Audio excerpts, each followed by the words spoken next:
سورة القصص. بسم الله الرحمن الرحيم. طاسيم.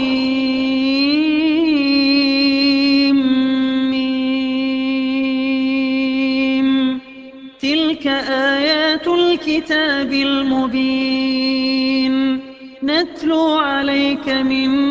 نبأ موسى وفرعون بالحق لقوم يؤمنون. إن فرعون علا في الأرض وجعل أهلها شيعا يستضعف طائفة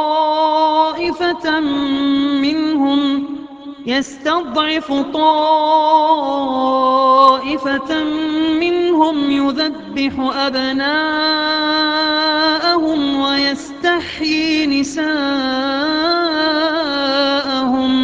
إنه كان من المفسدين. ونريد أن نمن على الذين استضعفوا في الأرض ونجعلهم أئمة ونجعلهم الوارثين ونمكن لهم في الأرض ونري فرعون وهامان وجنودهما منهم ما كانوا يحذرون. وأوحينا إلى أم موسى أن أرضعيه فإذا خفت عليه فألقيه في اليم ولا تخافي ولا تحزني إنا رادوه إليك وجاعلوه من المرسلين. فالتقطه آل فرعون ليكون لهم عدوا وحزنا إن فرعون وهامان وجنودهما كانوا خاطئين. وقالت امرأة فرعون قرة عين لي ولك لا تقتلوه عسى أن ينفعنا أو نتخذه ولدا وهم لا يشعرون. وأصبح فؤاد أم موسى فارغا إن كادت لتبدي به لولا أن ربطنا على قلبها لتكون من المؤمنين. وقالت لأخته قصيه فبصرت به عن جنب وهم لا يشعرون. وحرمنا عليه المراضع من قبل فقالت هل أدلكم على أهل بيت يكفلونه لكم وهم له ناصحون. فرددناه إلى أمه كي تقر عينها ولا تحزن ولتعلم أن وعد الله حق ولكن أكثرهم لا يعلمون.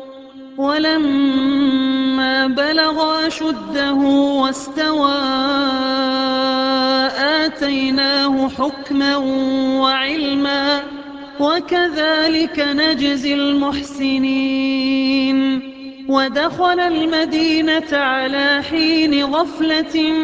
من أهلها فوجد فيها رجلين يقتتلان هذا من شيعته وهذا من عدوه فاستغاثه الذي من شيعته على الذي من عدوه فوكزه موسى فقضى عليه قال هذا من عمل الشيطان إنه عدو مضل مبين. قال رب إني ظلمت نفسي فاغفر لي فغفر له إنه هو الغفور الرحيم قال رب بما أنعمت علي فلن أكون ظهيرا للمجرمين فأصبح في المدينة خائفا يترقب فإذا الذي استنصره بالأمس يستصرخه قال له موسى إنك لغوي مبين فلما أن أراد أن يبطش بالذي هو عدو لهما قال يا موسى أتريد أن تقتلني كما قتلت نفسا بالأمس إن تريد إلا أن تكون جبارا في الأرض وما تريد أن تكون من المصلحين وجاء رجل من أقصى المدينة يسعى قال يا موسى إن الملأ يأتمرون بك ليقتلوك فاخرج إني لك من الناصحين فخرج منها خائفا يترقب قال رب نجني من القوم الظالمين ولما توجه تلقاء مدين قال عسى ربي أن يهديني سواء السبيل ولما ورد ماء مدين وجد عليه أمة من الناس يسقون ووجد من دونهم امرأتين تذودان قال ما خطبكما قالتا لا نسقي حتى يصدر الرعاء وأبونا شيخ كبير فسقى لهما ثم تولى إلى الظل فقال رب إني لما أنزلت إلي من خير فقير فجاءته إحداهما تمشي على استحياء قالت إن أبي يدعوك ليجزيك أجر ما سقيت لنا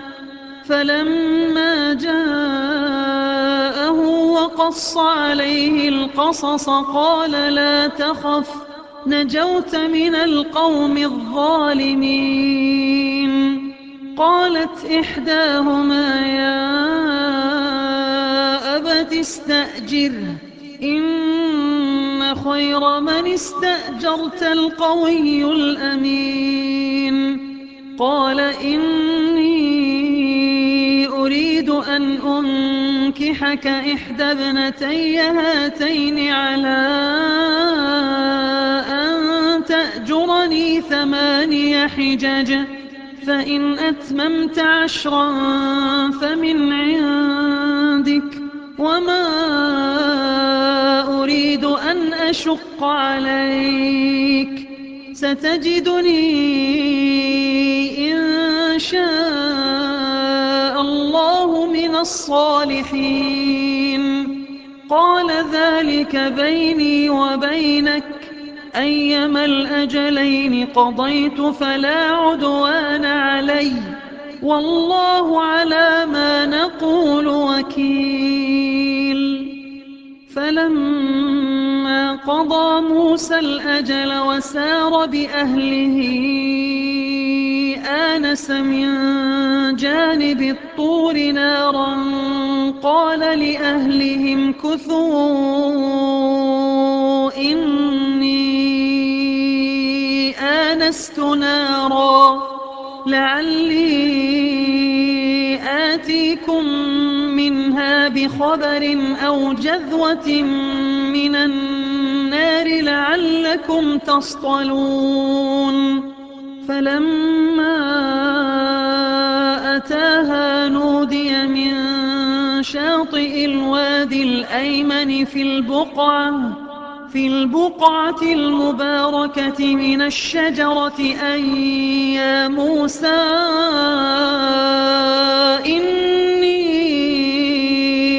أنا الله رب العالمين وأن ألق عصاك فلما رآها تهتز كأنها جان ولا مدبرا ولم يعقب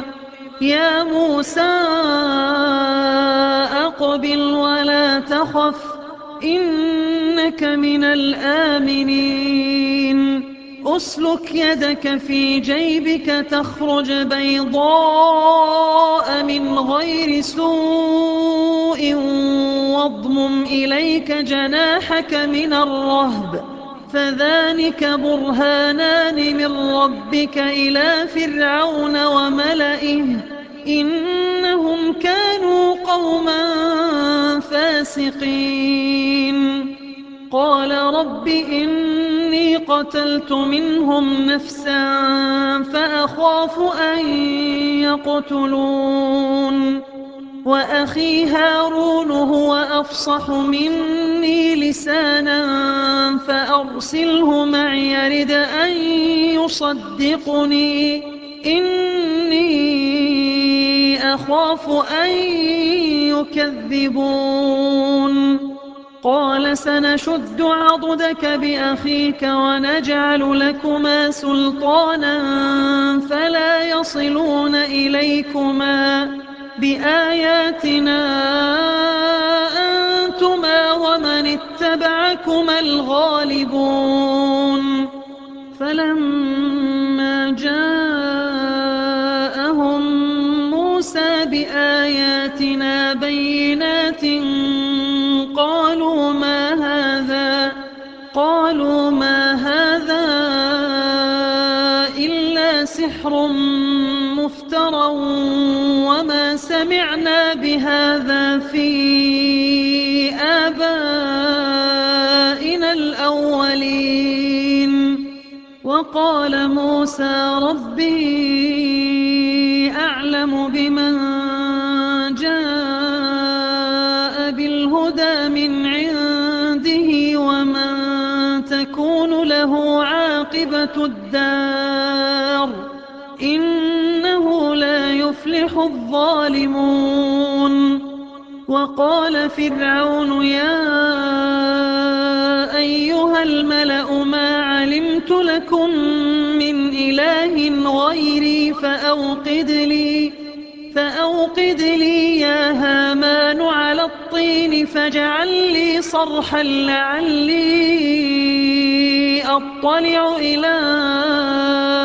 إله موسى وإني لأظنه من الكاذبين واستكبر هو وجنوده في الأرض بغير الحق وظنوا أنهم إلينا لا يرجعون فأخذناه وجنوده فنبذناهم في اليم فانظر كيف كان عاقبة الظالمين وجعلناهم أئمة يدعون إلى النار ويوم القيامة لا ينصرون وأتبعناهم في هذه الدنيا لعنة ويوم القيامة هم من المقبوحين ولقد آتينا موسى الكتاب من بعد ما أهلكنا القرون الأولى بصائر للناس وهدى ورحمة لعلهم يتذكرون وما كنت بجانب الغربي إذ قضينا إلى موسى الأمر وما كنت من الشاهدين ولكننا أنشأنا قرونا فتطاول عليهم العمر وما كنت ثاويا في أهل مدين تتلو عليهم آياتنا ولكننا كنا مرسلين وما كنت بجانب الطور إذ نادينا ولكن رحمة من ربك لتنذر قوما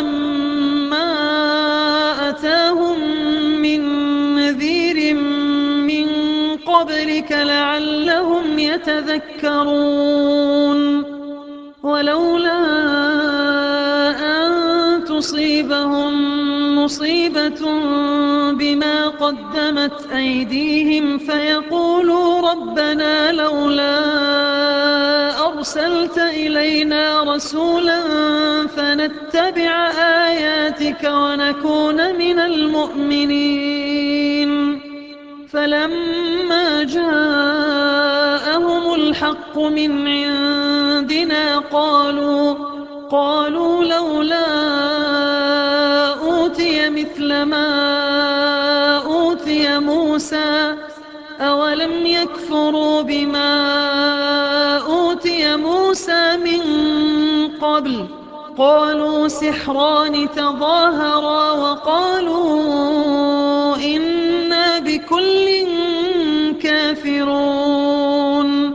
قل فأتوا بكتاب من عند الله هو أهدى منهما أتبعه إن كنتم صادقين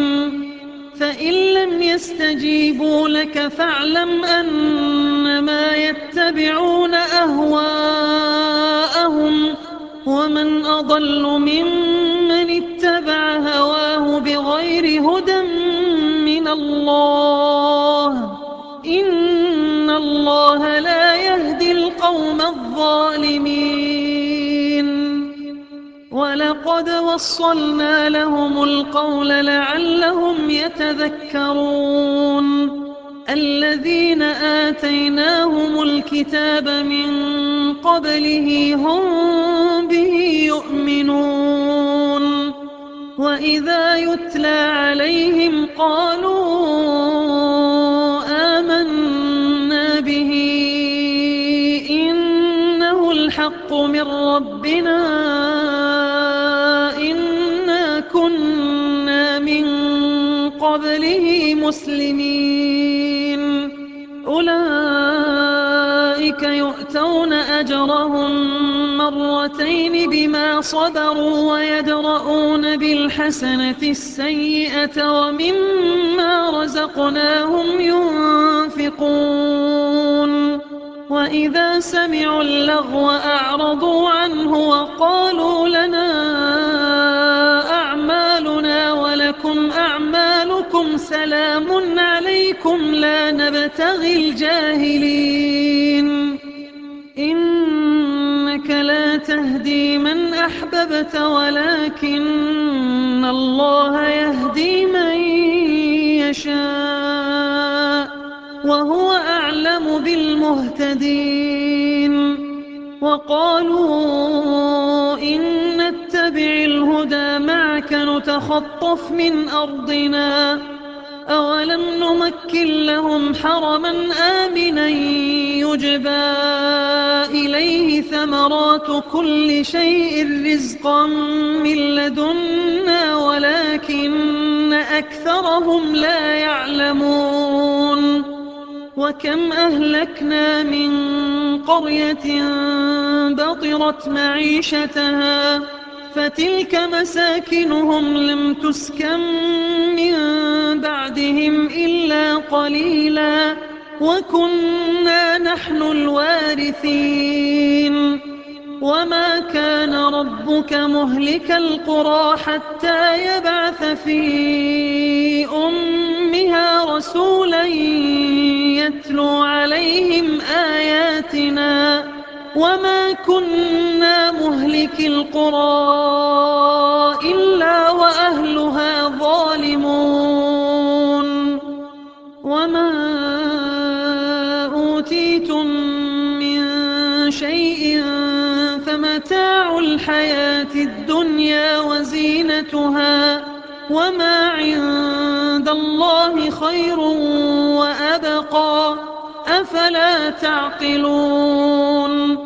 أفمن وعدناه وعدا حسنا فهو لاقيه كمن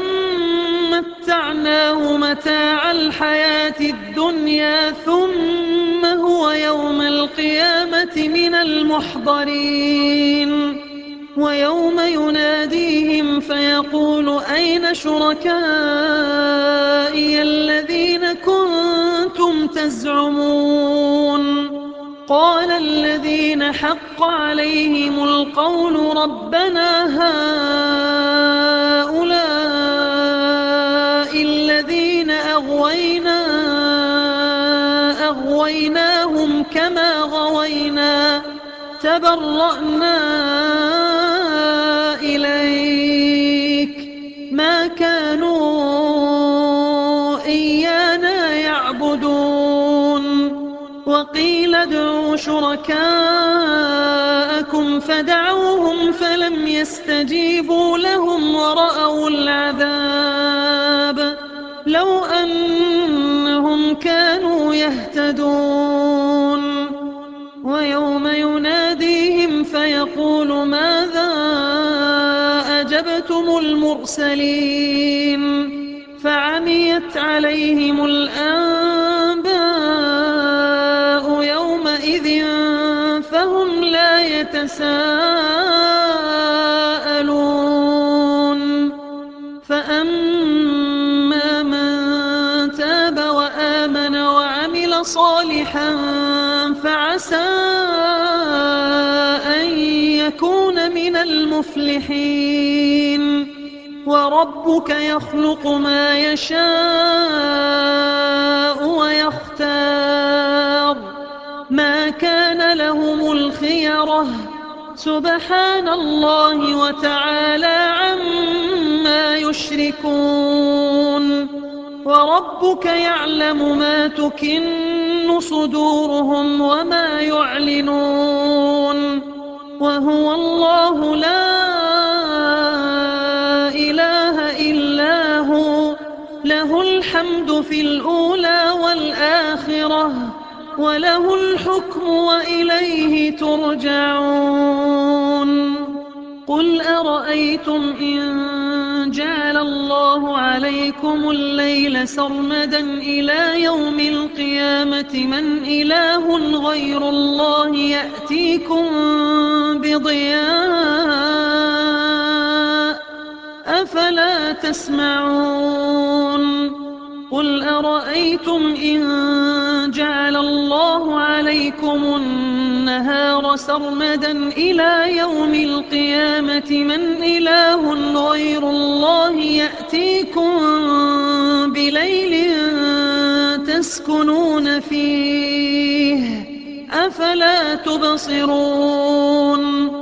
ومن رحمته جعل لكم الليل والنهار لتسكنوا فيه ولتبتغوا من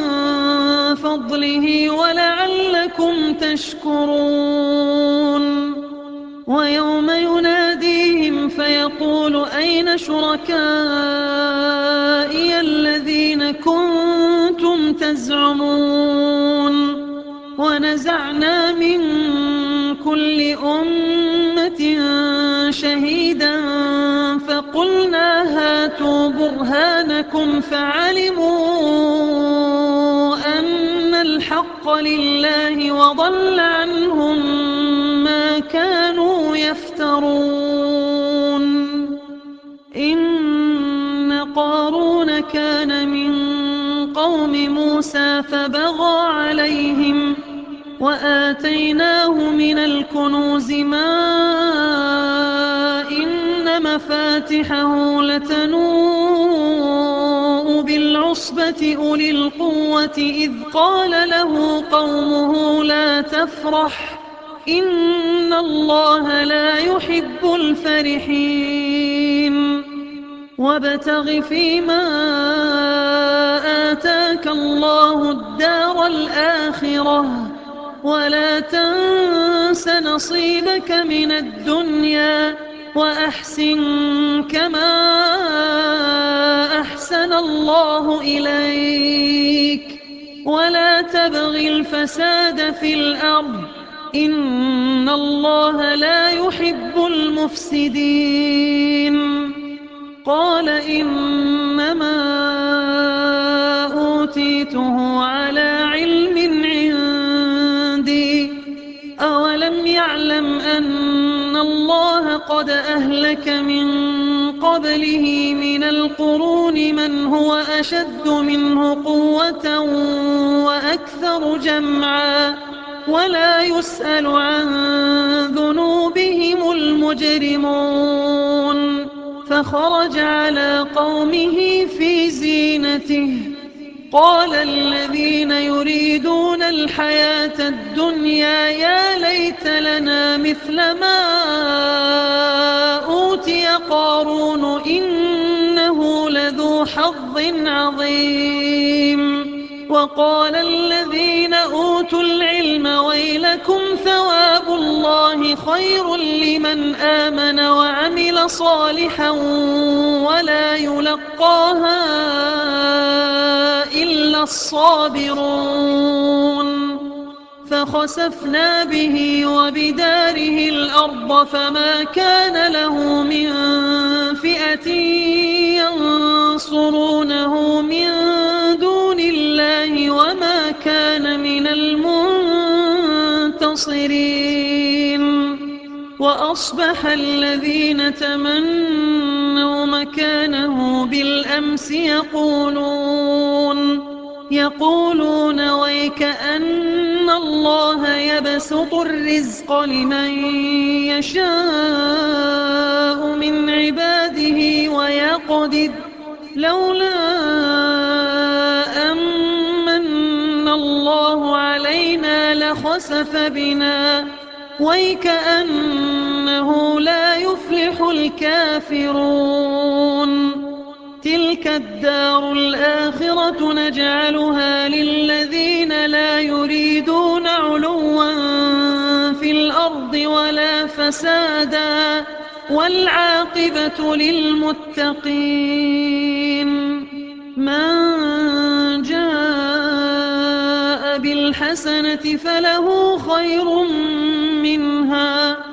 ومن جاء بالسيئة فلا يجزى الذين عملوا السيئات إلا ما كانوا يعملون إن الذي فرض عليك القرآن لرادك إلى معاد قل ربي أعلم من جاء بالهدى ومن هو في ضلال مبين وما كنت ترجو أن يلقى إليك الكتاب إلا رحمة من ربك فلا تكونن ظهيرا للكافرين ولا يصدنك عن آيات الله بعد إذ أنزلت إليك وادع إلى ربك ولا تكونن من المشركين ولا تدع مع الله إلها آخر لا إله إلا هو كل شيء هالك إلا وجهه له الحكم وإليه ترجعون